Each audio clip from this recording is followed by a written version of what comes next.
ఓం సాయిరామ్. సమర్థ సద్గురు సాయినాథ్ మహారాజుకి జై. సాయి భక్తులందరికీ నమస్కారం అండి.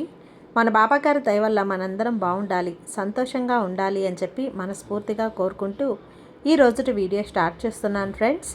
ఇక ఈరోజు వీడియోలో మనం చూడబోయేది ఏంటి అంటే, తల్లి, నీ భర్త గురించి నువ్వు అస్సలు నమ్మలేనటువంటి కొన్ని నిజాలనైతే ఈరోజు చెప్పబోతున్నాను తల్లి.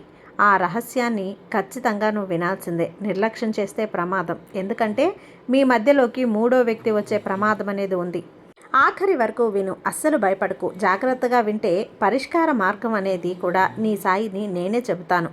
ఖచ్చితంగా వినిబిడ్డ అంటూ బాబాగారు మన కోసం ఒక మంచి సందేశాన్ని అయితే తీసుకొచ్చేస్తారండి. ఆ సందేశం ఏంటి, ఆ సందేశం రూపంలో బాబాగారు మనతో ఏం చెప్పబోతున్నారో తెలుసుకునే ముందుగా మన ఛానల్ని ఫస్ట్ టైం చూస్తున్నట్లయితే ప్లీజ్ సబ్స్క్రైబ్ చేసుకోండి ఫ్రెండ్స్. వీడియో నచ్చితే కనుక లైక్ చేసి సపోర్ట్ చేయండి. ఇక వీడియోలోకి వెళ్ళబోయే ముందుగా ఒక్కసారి, ఎక్కడెక్కడో మీరు జ్యోతిష్యం చెప్పించుకొని తృప్తి చెందకుండా, మనశ్శాంతి అనేది లేకుండా, మీ సమస్య అనేది ప్రాబ్లంకి ఆ సొల్యూషన్ అనేది దొరక్క మీరు అసంతృప్తిగా బాధపడుతూ ఉన్నట్లయితే ఒక్కసారి మనకు బాగా తెలిసినటువంటి గురువుగారు శ్రీ షిరిడి సాయిబాబా ఆశీస్సులతో జ్యోతిష్యం చెప్తున్నారు గురూజీ సుబ్రహ్మణ్యం రాజు గారు. Contact number 9908224144. ఈ గురువుగారు నెంబర్ 1 వశీకరణ స్పెషలిస్ట్. మీ యొక్క ప్రతి సమస్యకి కూడా పరిష్కారం అనేది చూపిస్తారు. అన్ని విషయాలను కూడా ఫోన్లో స్వయంగా గురువుగారే మాట్లాడతారు. ప్రేమ, పెళ్లి, భార్యాభర్తల మధ్య సమస్యలు, స్త్రీ మరియు పురుషుల వశీకరణం చేయబడును. చెడు గృహ ప్రయోగాలకు నివారణ చేయబడును.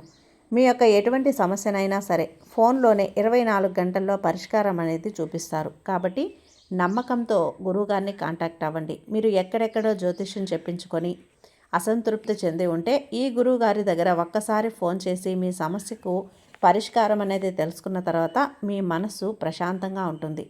కాబట్టి నమ్మకంతో కాల్ చేయండి గురువుగారికి. సుబ్రహ్మణ్యం రాజు గారు, నెంబర్ 1 వశీకరణ స్పెషలిస్ట్.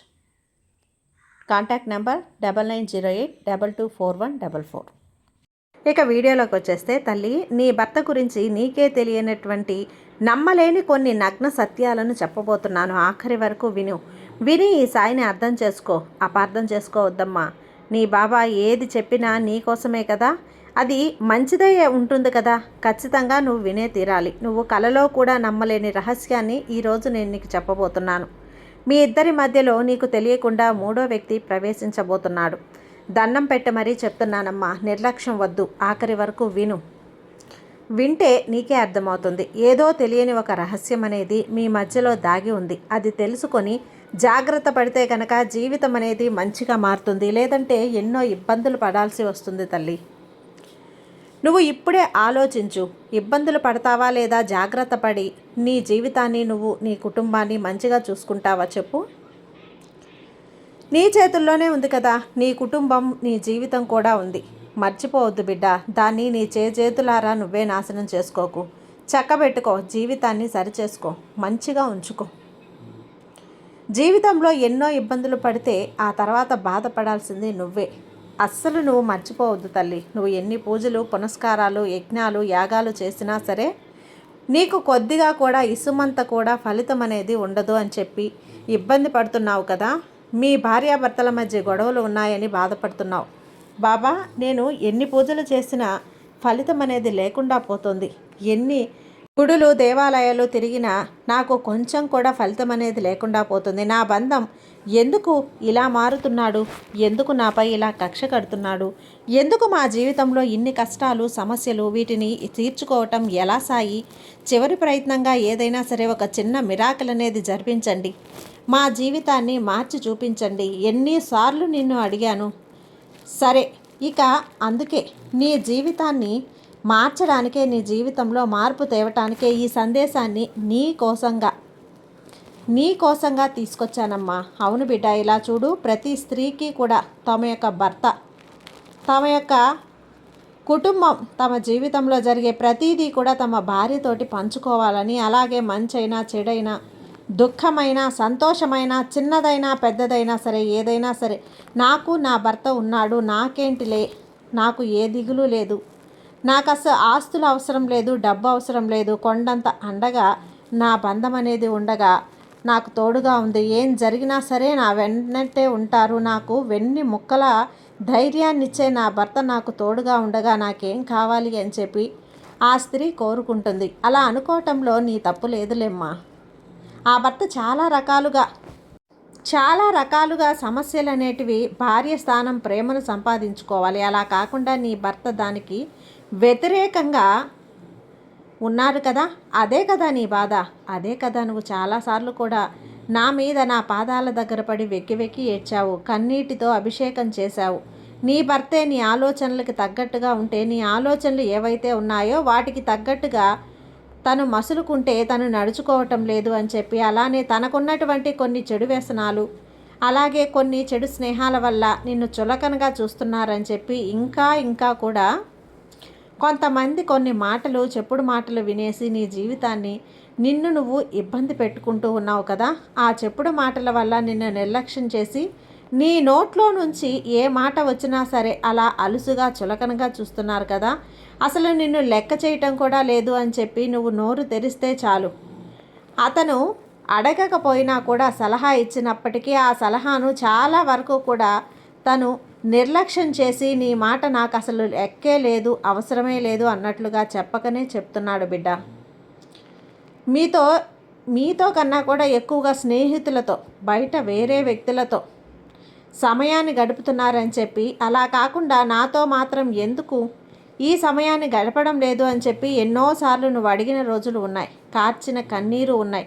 ప్రతీదీ కూడా నాకు గుర్తుంది, తెలుసు. ఏదైనప్పటికీ కూడా నీ బంధంలో ఇక మార్పు తీసుకురావటానికి ఎన్నో రకాల ప్రయత్నించావు, ఎన్నో పనులు చేశావు, ఎంతో కష్టపడ్డావు, ఎన్నో తిట్లు తిన్నావు, అవమానాలు పడ్డావు, ఎన్నో కూడా తల్లి, ఎన్నో చెప్పి చూశాను. ఎన్నిసార్లు ఎన్ని పనులు చేశావు, వేరే వాళ్ళ చేత కూడా చెప్పించి చూసావు. అయినా సరే ఒక పర్మనెంట్ లాభం అనేది లేకుండా పోయింది. ఇది చూసి ఇక నా జీవితం ఇంతేనా బాబా, నేను చేయగలిగింది ఏమీ లేదా, ఈ జన్మకు నా రాత ఇంతేనా అని చెప్పి సర్దుకుపోవటాన్ని చూసి నువ్వు నేర్చుకున్నావు తల్లి. అయితే దీని అంతటికీ కారణం మీ ఇద్దరి మధ్య ఉన్న మూడో వ్యక్తి. ఆ మూడో వ్యక్తి స్త్రీనా లేక పురుషుడా అని చెప్పి నేను చెప్పడం లేదు, కానీ ఒక స్నేహం రూపంలో మాత్రం నీ బంధానికి దగ్గరగా ఉంటున్నారు. అయితే ఆ వ్యక్తికి నీ మీద చెప్పకనే చెప్తున్నాడమ్మా. అనేక రకాలైనటువంటి చాడీలు అన్నీ కూడా చెప్తున్నారు. ఇటు పొగుడుతూ తన మనసులో నీ మీద వ్యతిరేకతను చాటుతున్నాడు. అసలు ఇక నువ్వు ఏం చెయ్యాలి, ఏం చెయ్యకూడదు అతనితో చెప్పినా అంటే, నీ బంధంలో నువ్వు చెప్పినా సరే వెంటనే అది మూడో వ్యక్తికి తెలియడంతో దానికి వెంటనే ఆ పనికి బ్రేకులు వేయించే ప్రయత్నం కూడా ఆ మూడో వ్యక్తి చేస్తున్నాడు. వీళ్ళిద్దరి మధ్య వేరే రకమైనటువంటి సంబంధం అనేది ఉంది అని నేను చెప్పడం లేదు, అది కేవలం స్నేహబంధం. నీ బంధానికి అది స్నేహబంధం, నా మంచి కోసం మాత్రమే చెప్తున్నారు అని చెప్పి ఆ యొక్క ఇదిలో అతను ఒక మాయలో ఉండిపోతున్నాడు. మీ ఇద్దరి మధ్య నువ్వు పెట్టడానికి ఆ మూడో వ్యక్తి ప్రయత్నిస్తున్నాడు, చుచ్చు పెట్టడానికి. నువ్వు జాగ్రత్త బిడ్డ, తెలుసుకోకపోతే ఇబ్బంది పడాల్సి ఉంటుంది. దాని కారణంగానే మీ జీవితంలో 70% గొడవలు అనేటివి జరుగుతూ ఉన్నాయి. అయితే ఇక ఆ మూడో వ్యక్తి ఎవరో నీకు ఇప్పటికే చాలా రకాలుగా తెలిసిపోయి ఉంటుంది. ఆ వ్యక్తి గురించి నువ్వు ఎన్నోసార్లు కూడా నీ బంధాన్ని హెచ్చరించావు, వారితో స్నేహం చెయ్యొద్దు అని చెప్పి కూడా ఎన్నోసార్లు చెప్పి చూసావు. నీ ముందు స్నేహం చెయ్యను, లేదంటే ఒక్కసారి చేస్తాను, నువ్వేం చేస్తావని చెప్పి ఇలా రకరకాలుగా నీ మాటను కొట్టుపడేస్తూ ఉంటారు. అవును, ఏదైనప్పటికీ కూడా ఇక నువ్వు నీ తీరుని మార్చుకొని తీసుకొచ్చే ప్రయత్నం అనేది చేయాలి తల్లి. ఈ రకమైనటువంటి మార్పు అంటే నీ బంధాన్ని మంచితనంతో మాత్రమే నువ్వు మార్చగలవు. కోపంతో, గొడవలతోటి, అరవడంతో ఏ విధమైన ప్రయత్నం చేసినా నీ బంధంలో 1% కూడా మార్పు అనేది రాదు. ఓర్పుతోటి, సహనంతో చాలా వరకు కూడా నువ్వు నమ్మకంతో, ప్రేమతో నీ బంధంలో మార్పు తీసుకురావాలి. నీకు తోడుగా నేనుంటానమ్మా, ఈ బాబాని నేనుంటాను. అందుకే ఈ సందేశాన్ని, ఈ మాటల్ని చివరి వరకు కూడా నీ వరకు తీసుకొచ్చాను. నిర్లక్ష్యం చేయకుండా ఇక నుంచైనా సరే, తను ఎన్నో తప్పులు చేస్తే ఇన్ని రోజులు భరించావు కదా, అలాగే ఇంకొన్ని రోజులు భరించి అతనికి తగ్గట్టుగా నువ్వు నడుచుకునే ప్రయత్నం చేయి. ఇక అలానే అతని మాటలు, నువ్వు ఏది చెప్పినా కూడా నా బంధం వింటుంది అన్న నమ్మకాన్ని వాళ్ళకి నువ్వు కలుగజేయాలి. అలానే ఎన్ని మాటలు అన్నా సరే పెదవి దాటి నోటి నుంచి ఒక్క మాట అనేది కూడా బయటకు రానివ్వకుండా ఓర్పుతో ఉండే ప్రయత్నం చెయ్యి. సరిగ్గా ఇలానే నీ బంధాన్ని నువ్వు మెల్లిగా మార్చుకునే ప్రయత్నం అయితే చెయ్యి. ఆ రహస్యాన్ని కేవలం నీలో మాత్రమే ఉంచుకో. ఇతరులు ఎవరి దగ్గర కూడా బయట పెట్టకు. ఇకపై అంతా కూడా నీకు మంచే జరుగుతుంది. ఆ మూడో వ్యక్తి ఊసే లేకుండా పోతుంది. ఇక నువ్వు నీ బంధం నిశ్చింతగా ప్రశాంతంగా ఉండే రోజులను స్వయంగా నీ సాయి తండ్రిని నేను తీసుకొస్తాను. ఇక నా మాటలు అర్థమయ్యాయి కదా? ఆలోచించి నువ్వే నిర్ణయం తీసుకో. నీకంటూ సొంత ఆలోచన ఒకటి ఉండాలి కదా. కాబట్టి నా మాటల్ని మనసులో ఉంచుకో తల్లి. నీకంటూ ఒక నిర్ణయం తీసుకుని ముందుకు వెళ్ళు. అంతా శుభమే జరుగుతుందమ్మా. ఖచ్చితంగా నీ బాబా నీకు సాయం చేస్తాడు. ఈ బాబా మీద నమ్మకంతో ఉండు బిడ్డ. నీకంతా కూడా మంచే జరుగుతుంది. నీ సాయి నీకు తోడుగా ఉండగా నీకు భయం ఎందుకు చెప్పు. సర్వేజన సుఖినో భవంతు. జై సాయిరాం.